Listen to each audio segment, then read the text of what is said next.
What's going on YouTube? Today I've got a Dark Magician deck profile for you guys. This deck's actually not too bad. I think it would be like a tier 3 tier 2 deck.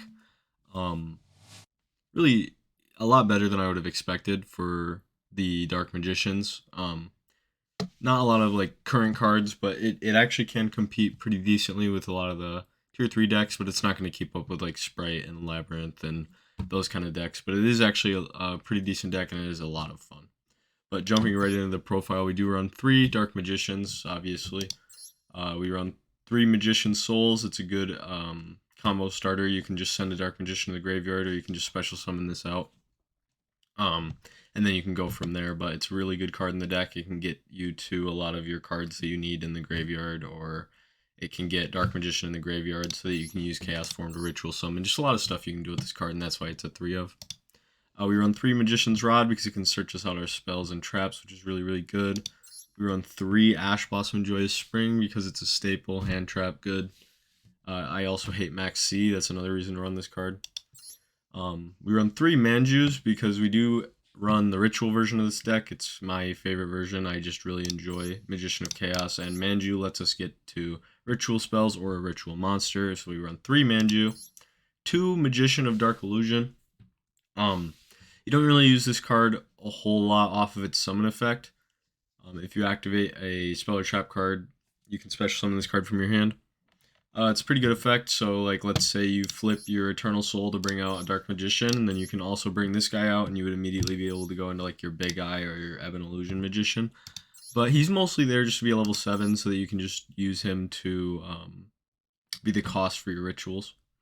But we do run 1 United Dragon just so that we can fusion summon. I don't have any fusion spells in the deck. I don't really run any fusion monsters. But he is there just to be a fusion spell and a 28 attack beater. And then we run 3 Magician of Chaos. This is my favorite card in the entire deck. Basically what this card does is you throw it down on the field after you use your ritual spell. And then you pass turn, you flip your Eternal Soul next turn, bring out your Dark Magician, and this thing destroys another card on the field. It's really fun. I think it's a really cool card, and we run 3 of it in the deck. We do run 2 Illusion of Chaos. This card is pretty darn good. Its first effect, you can reveal it in your hand, and then you can get a search out, which is really nice, and then you do have to return 1 card from your hand on top of the deck. Not really a big deal. It's a really good effect, and we run 2 of him in the deck. Oh, I'm sorry, his second effect, you return this guy to your hand, and then you summon out a Dark Magician from your graveyard, and you negate whatever effect was activated, and it is a quick effect, so it's a really nice way to stop your opponent from making plays. We run 3 Prep of Rites to get to our ritual stuff. We run a single Lightning Storm as a board breaker. We run 3 Chaos Form to get our ritual monsters out onto the field.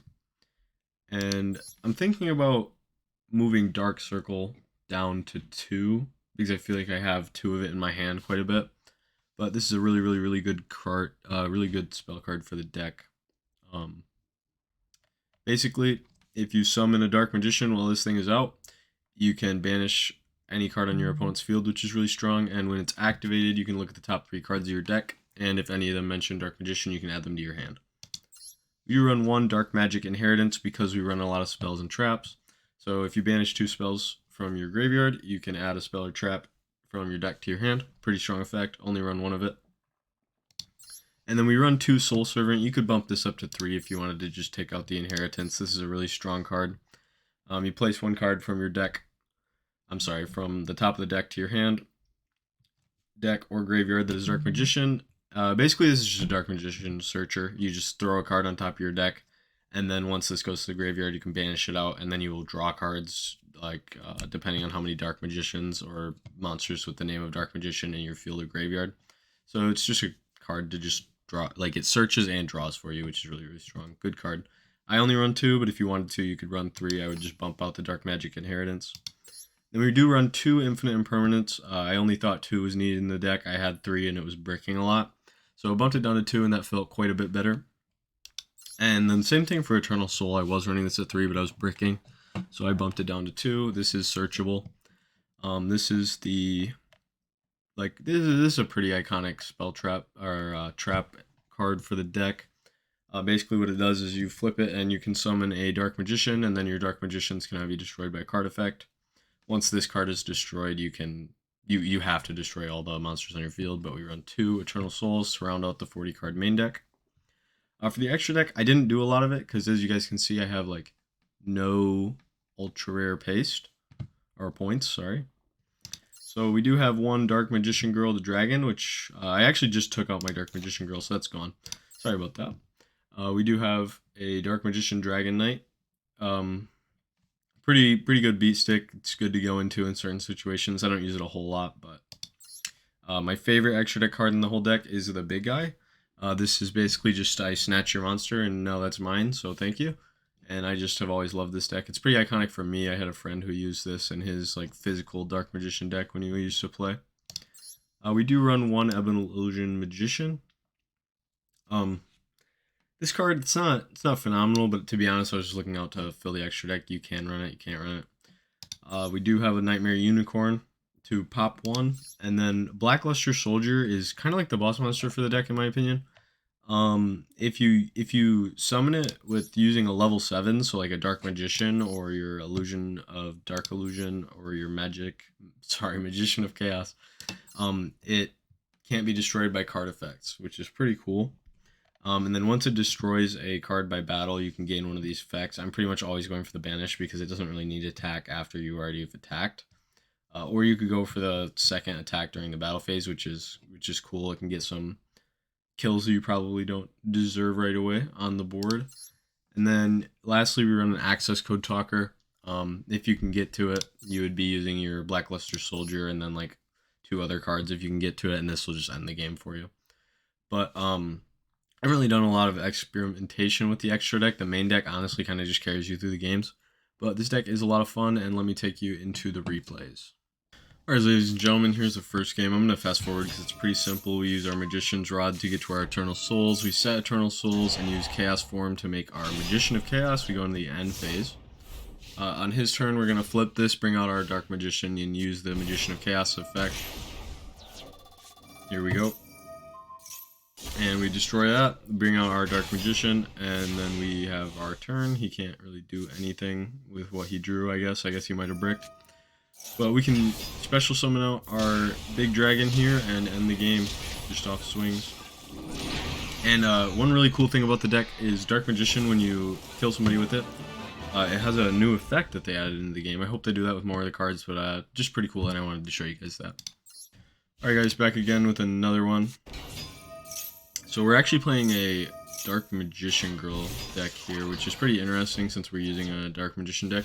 Just thought it was kind of cool to see. So on our turn, we're going to use our Magician's Rod and set our Eternal Souls. He's going to destroy our Magician's Rod, but the effect still goes off because he didn't negate it. So we go into Chaos Form and get our Magician of Chaos out. And in the end phase, he's going to do what he needs to do, and we're going to flip our Eternal Souls to destroy one of his cards with Magician of Chaos effect. Like so. And then we bring out our Dark Magician, and he brings out his Dark Magician, but he can't swing through us, so it's our turn again. And we are going to search a Dark Magical Circle with our Magician's Rod. And then the Magician's Rod going off lets us use our Magician of Chaos effect. Unfortunately, we found another Dark Magic Circle, but it's not like it really matters at the moment.